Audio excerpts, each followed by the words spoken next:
Hey, this is AJ for the Disney 411 News. Starting this week at Hollywood Studios, on May 1st, guests will have the opportunity to experience the 35th anniversary celebration in the Theatre of the Stars at 11 AM.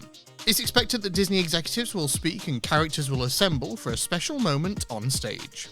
Additionally, it's been announced that Disney will be implementing a virtual queue for the special 35th anniversary merchandise, which will include adult and youth apparel, collectibles, and even a limited release pin.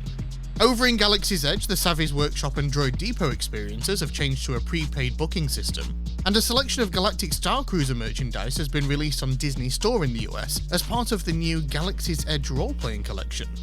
Moving over to Magic Kingdom, more Smellephants can now be found throughout Storybook Circus, including cotton candy, popcorn, snow cone, caramel dropped apple, corn dog, and the chocolate dipped churro.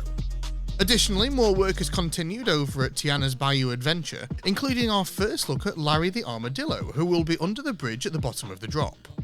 And also, the new Frontierland Station sign was unveiled this past week, which has actually dropped the Frontierland name. Disney have also begun casting this past week for a number of not-so-scary Halloween party roles. Over in EPCOT, ahead of its official opening on June 10th, Disney have been testing the nighttime dancing lights, which guests will be able to see on Communicore Hall. And finally this week in international park news, it's been announced that Buzz Lightyear's Astro blasters will be closing in Tokyo Disneyland to make space for a new Wreck-It Ralph's Sugar Rush themed attraction.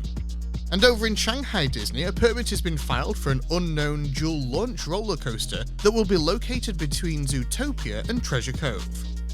And that's your 411 quick take for today. Head over to the Sorcerer Radio Discord at srsounds.com/Discord to chat along and keep up with the latest news. And don't forget to tune into our hosted shows throughout the week.